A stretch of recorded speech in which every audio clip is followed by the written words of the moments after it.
It's early in the morning. Irene and her niece are making the twice-daily trip to collect water.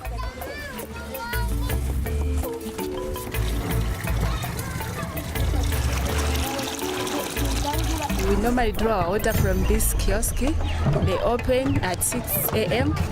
and they close at 11 when they go for their lunch.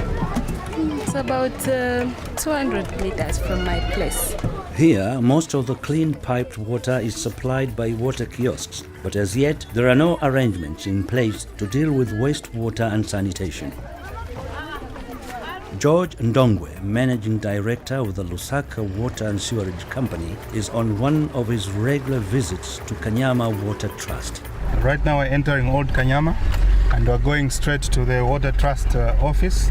The Water Trust is a community-based establishment to which Lusaka Water has delegated the responsibility of supplying water supply to the community.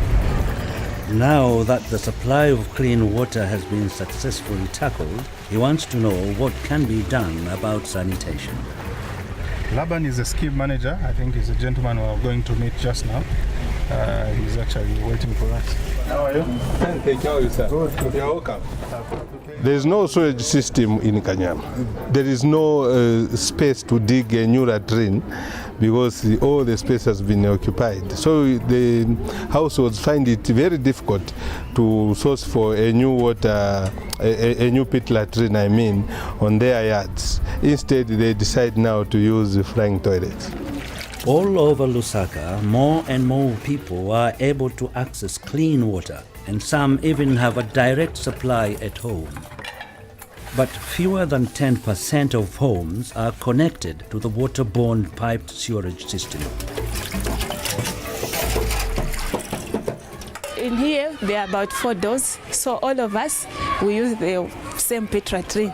And in those 4 doors, you will find that maybe there are 5 people living in each home, so they are using the same pit latrine, only one.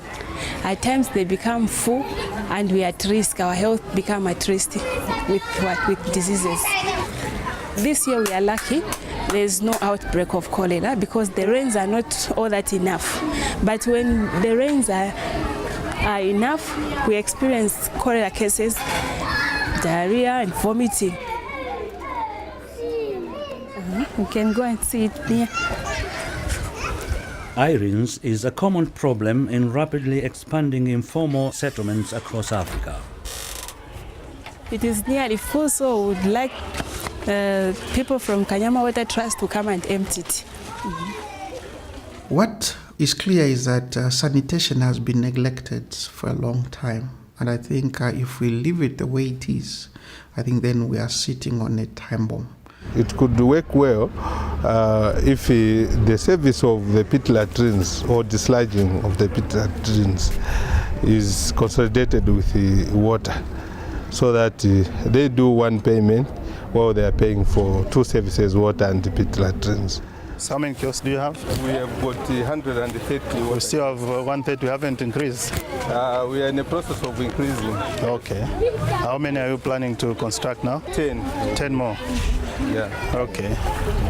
Thank you very much. The water kiosk. Okay. And that is the vendor there. All right. Yeah. Tell me something about your facility at home in terms of the toilet that you're actually using. Do you think that's a very good level of service for you? Currently, we are using pit latrines at our homes. So, is there a possibility that we can improve the sanitation at our premises? What if we have other alternatives, things that are toilets that are much better than what you're using currently? Would you be willing to pay for them? Yes.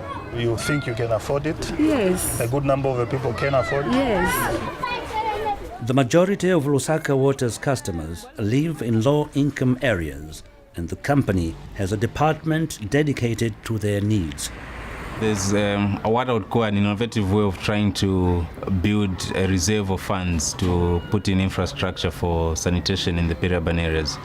And this is through what we call a sanitation levy, which is basically a surcharge on every cubic meter of water that is consumed by all the customers of Lusaka Water and Storage in Lusaka. These funds, once collected, are basically targeted to provide infrastructure development for sanitation in peri-urban areas only. Good morning. The Lusaka Water Company has already successfully expanded its network and is increasing its customer base and revenues. These customers with home connections are paying their monthly water bills, and many, like Irene, are willing to pay more in order to have an effective sanitation service. If they can add, say, an amount to this for sanitation, and that sanitation facilities are provided, I wouldn't mind. I am connected to the storage system, but many people in my country, in Zambia, are not. If it is going to improve my environment and my stay at my place, I would agree to that, as long as it's minimal, which I can afford. So it would be very encouraging if we can pay an extra amount to allow everybody to come on board. How much are you paying for this account? How do the views of Lusaka's water users compare with those in a developed European city such as London? If people weren't connected to the sewage network, it's really hard to imagine. I can't imagine what would happen. The sewage in my house, I think, goes to the sewage treatment works, where the sewage itself is filtered off. They provide two services. One is to provide all the drinking water and then to take the wastewater away. We get one bill from our utility. It covers both water usage and sewage. My bills for water and sewage are split about 50-50. I'm glad we're plugged into a network, to be honest, because I can imagine that being pretty nasty. I mean, someone's got to pay for sewage to be processed. I mean, otherwise we would live in a horrific place where we were swimming in it. Once used, water becomes wastewater or sewage. The more we use, the more sewage we produce. In the developed world, consumers pay nearly as much for the disposal of their sewage as they pay for their fresh piped water. But in the developing world, most people dispose of their own sewage. This consists mostly of filling up a hole, burying it, and starting a new hole, a system which is highly problematic in densely populated low-income areas. A professional sewage removal system would be more effective and minimize the spread of disease. A small levy on water consumption could help to pay for this. In Lusaka, Zambia's water regulator is optimistic about the fledgling sanitation surcharge. 3% of the water bill is put on top, but when you look at the amount that is collected from each individual, they are so negligible that at times people don't even notice this money is being subtracted. In Lusaka, in the last 6 years, they've raised over $2 million to provide sanitation in these peri-urban areas. We expect that a lot more money needs to be invested in peri-urban areas. Countrywide and here in Lusaka, peri-urban areas constitute the largest number of citizens. And so it's quite important the larger population has better services and less risk of being exposed to waterborne diseases.